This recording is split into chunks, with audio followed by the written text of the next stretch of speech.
اس وقت گفتگو حج پر ہے، تو اور حج کے کیا فوائد ہیں، اور ہم پر حج کے واجبات تو آپ نے کہ واجب ہو گیا، ان کے وہ مسائل بھی آپ نے بیان کر دیے، حج ہماری زندگی میں اور کیا بہتری کرتا ہے؟ دیکھیے حج خود انسان کی زندگی کے لیے برکت بھی لاتا ہے۔ پانچویں امام سے حدیث ہے کہ آپ نے فرمایا کہ الحج تسکین القلوب، حج دلوں کو سکون بخشتا ہے۔ یقیناً جب آپ وہاں جائیں گے، ہمیں بھی توفیق ہوئی 2 سال پہلے مشرف ہونے کی، تو جب وہ لباس احرام آدمی پہنتا ہے تو وہاں امیر غریب، پیسے والا دار ندار، کالا گورا سیاہ، لمبا ناٹا، ہر کوئی ایک ہی لباس میں ہوتا ہے۔ کوئی آپ کو وہ جو بڑے چھوٹے کا تصور ختم ہو گیا، انسان کے اندر جو ایک غرور ہوتا ہے، جو ایک احساس ہوتا ہے کہ ہم چھوٹے ہیں وہ بڑا ہے، یا ہم بڑے ہیں فلاں چھوٹا ہے، وہ سب چیزیں ختم ہونے لگتی ہیں۔ اگر خدا نہ کرے ذہن میں آ بھی جائے تو یہ بڑا گناہ بھی حدیث میں بھی ملتا ہے کہ آپ نے فرمایا کہ ما من بقعۃ، چھٹے امام فرماتے ہیں کہ ما من بقعۃ احب الی اللہ، کوئی بھی بقعہ اللہ کے نزدیک محبوب تر نہیں ہے من المسعی، یعنی صفا و مروہ کے درمیان سعی کرنے سے۔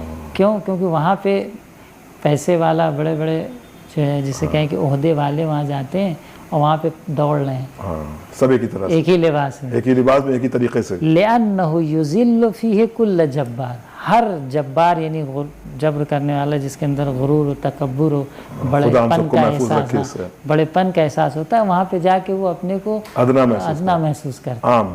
تو یہ بھی ایک اہم ہے۔ اور پھر جب وہ لباس آدمی پہنتا ہے اور سب ایک طرح سے ہوتے ہیں تو ایک الگ ہی کیفیت ہوتی ہے، ایک الگ ہی روحانیت ہوتی ہے کہ گویا جس طریقے سے آدمی دنیا سے مرنے کے بعد کفن پہنتا ہے سفید، اور اب جا رہا ہوتا ہے تو سب کچھ چھوٹ چکا ہے، تو بس ویسا ہی بے نیاز ہو گیا، ہر چیز سے یعنی آدمی دور ہو چکا ہوتا ہے، اور سفید لباس پہنے ہوئے، وہ بھی لباس ایسا اور اپنے کو خدا کی بارگاہ میں پیش کر دیا، سلا ہوا نہیں، خدا کی بارگاہ میں حاضر ہے، تو ایک الگ کیفیت ہوتی ہے۔ حج واقعاً انسان کی اصلاح کے لیے اور انسان کی بہتری کے لیے بہترین ذریعہ ہے۔ اور جو حج کا فائدہ یہ ہے کہ خود وقت کے امام سے ملاقات، خود وہ امام موجود ہوں جب ائمہ طاہرین علیہ السلام موجود تھے، چاہے امام غیبت میں ہوں۔ حدیث میں پانچویں امام فرماتے ہیں، امام باقر علیہ السلام، کہ تمام الحج لقاء الامام، حج اس وقت تمام اور مکمل ہوگا جب آپ امام سے ملاقات کریں۔ اللہ اکبر۔ امام جب موجود تھے، ائمہ کا جب دور تھا، ظاہری طور پر جاتے تھے زیارت حج پہ، تو خود جب آپ حج کر لیے تو امام کے پاس آئیے، تب آپ کا حج یقینی واقعی طور پہ مکمل اور کامل کہلائے گا۔ لیکن آج کے دور میں کیسے امام سے ملاقات کریں؟ تو آج کے دور میں تو بہت لیاقت چاہیے۔ تو امام سے ملاقات تو ایک تو ظاہری طور پہ جو حضور کے زمانے میں تھی، اور ایک ہی کہ ناآشنا طور پہ ہو سکتا ہے کہ کوئی کسی سے ملاقات کر لے، کیونکہ امام کے ظہور کے بعد یہ بھی روایت میں ملتا ہے کہ بہت سے لوگ کہیں کہ ہم نے تو ان کو دیکھا تھا، ہم نے تو ان کی زیارت کی تھی۔ بہت سے لوگ آپ کے چہرے کو دیکھ کے کہیں گے کہ یہ چہرہ ہم نے دیکھا تھا، پہچانا ہوا چہرہ ہے۔ تو یا تو اس طریقے سے ملاقات ہوگی یا خصوصی ہو جائے، جیسے جناب علی ابن مہزیار کی ہوئی تھی حج میں۔ جناب علی ابن مہزیار امام زمانہ علیہ السلام کی غیبت کے زمانے میں جو تشرف ہے، وہ مشہور واقعہ ہے، معتبر علماء نے اس کو اپنی کتابوں میں نقل کیا ہے۔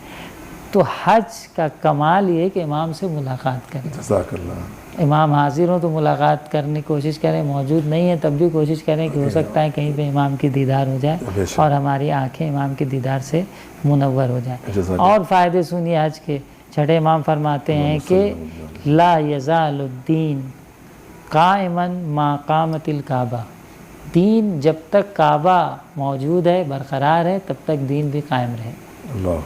کیونکہ آپ دیکھیے اگر فزیکلی طور پہ دیکھا جائے تو اسلام کی طاقت کا نام ہے حج، اسلام کی قوت کا نام حج ہے۔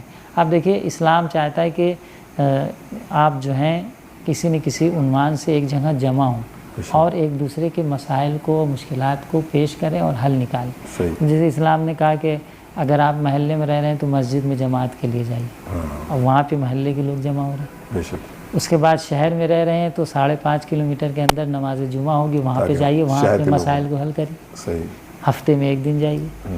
اچھا، اب پورے دنیا کے مسلمان کیسے جمع ہوں؟